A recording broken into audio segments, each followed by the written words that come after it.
So good day and let's day everyone again. My name is Jacob Rida, and I will be presenting the philosophers contributed to our understanding of ethics and contemporary society. So I selected five philosophers that contributes um, to our society and together highlighted their ethical consideration and contributions to our society. So first, we have Aristotle, so an ancient Greek philosopher and polymath.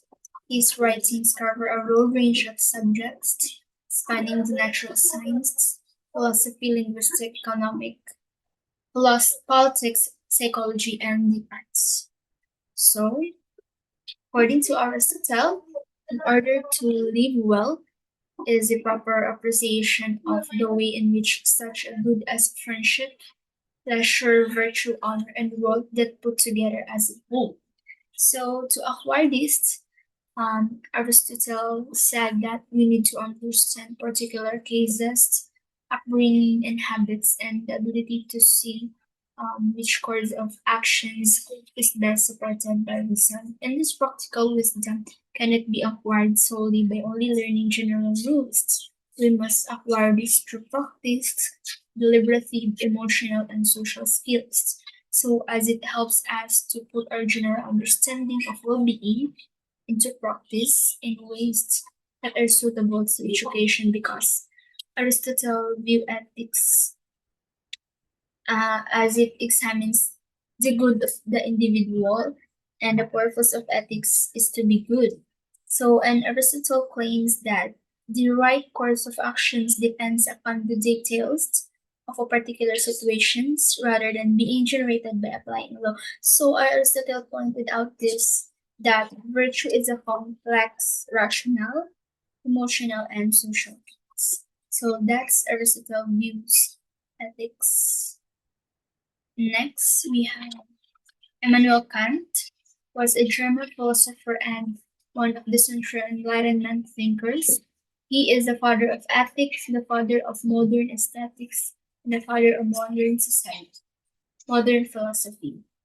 So, according to Kant, Kant's system is the doctrine of transcendental idealism that emphasizes a distinction between what we can experience, so this is the natural and observable world, and what we cannot, that is the super sensible objects such as God and the soul.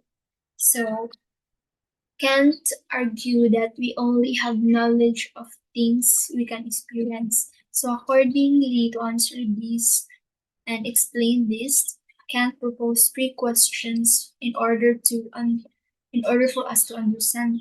So first, what can I know?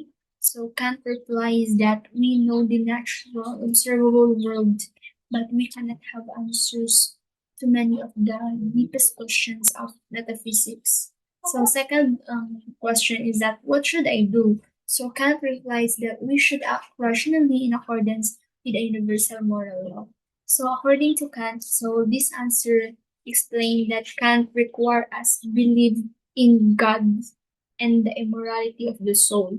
So although we cannot have knowledge of these things, but the reflection of the moral law lead us to a justified belief in them, which amounts to a kind of irrational faith. So last, what may I hope?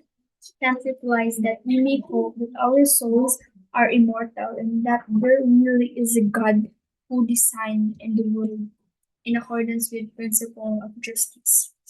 So because Kant's ethics organized around the notion of categorical imperative, so which is a universal ethical principle stating that one should always respect the humanity in others, that one should only act in accordance with rules could hold for everyone. So that's Kant's perspective about ethics. Next, we have Socrates, a Greek philosopher from Athens, who is credited as the founder of Christian philosophy and among the first model philosophers of ethical traditions of thoughts.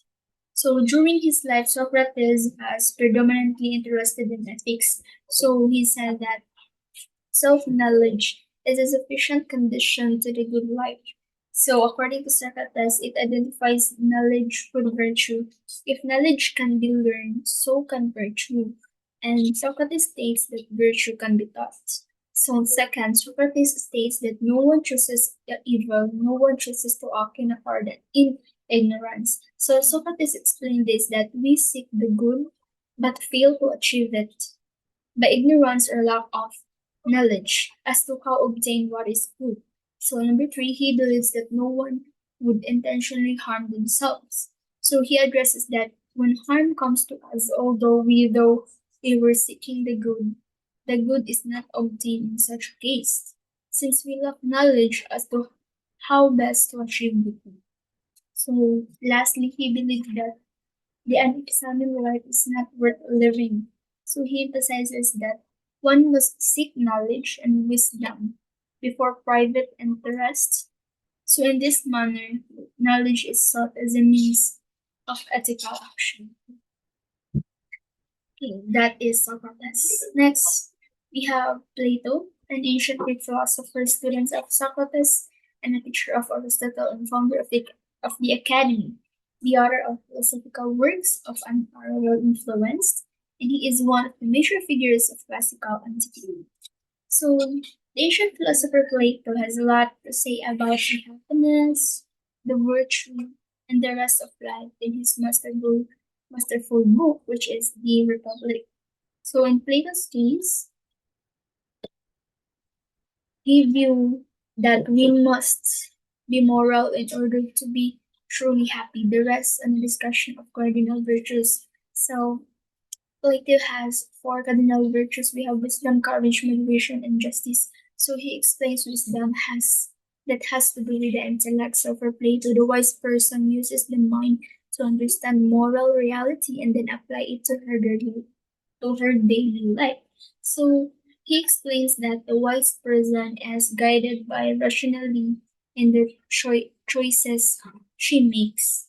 So in the courage, she explains that courage has to do with how we face adversity. So he addresses that it includes like courage on the battlefield, but it also includes having the courage of one's convictions. So in moderation, the temperance of self-control, he explained the moderation that is related to our desires. Human beings have many desires. Of course, this is a good thing, but the problem arises when we desire a good thing in a wrong way, like we must not let our desire for food, sex, drink control our lives in a way that compromises our characters, said Plato.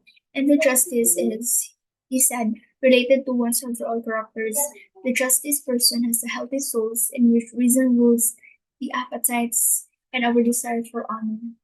So, in justice, he explained that person is fulfilled, a justice person is fulfilled, at peace, and truly happy.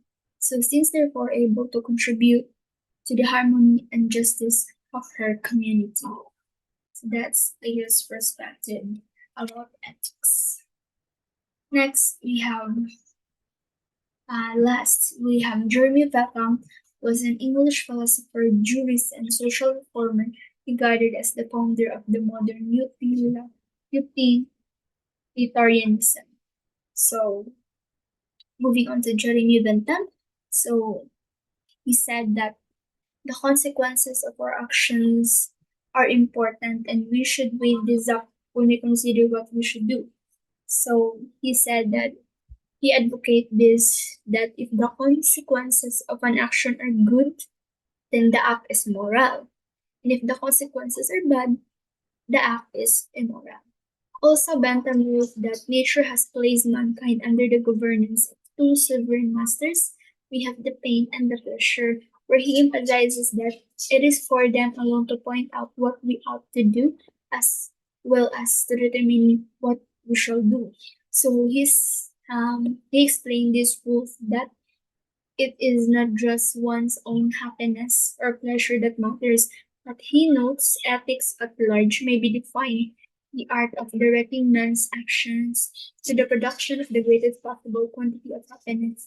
So, because he emphasizes that the moral agent will perform the action that maximizes happiness or pleasure for everyone involved, because actions are morally right if they tend to promote happiness or pleasure, and morally wrong if they tend to promote unhappiness or pain among all these affected. So the perspective of Jeremy. So thank you for listening, everyone.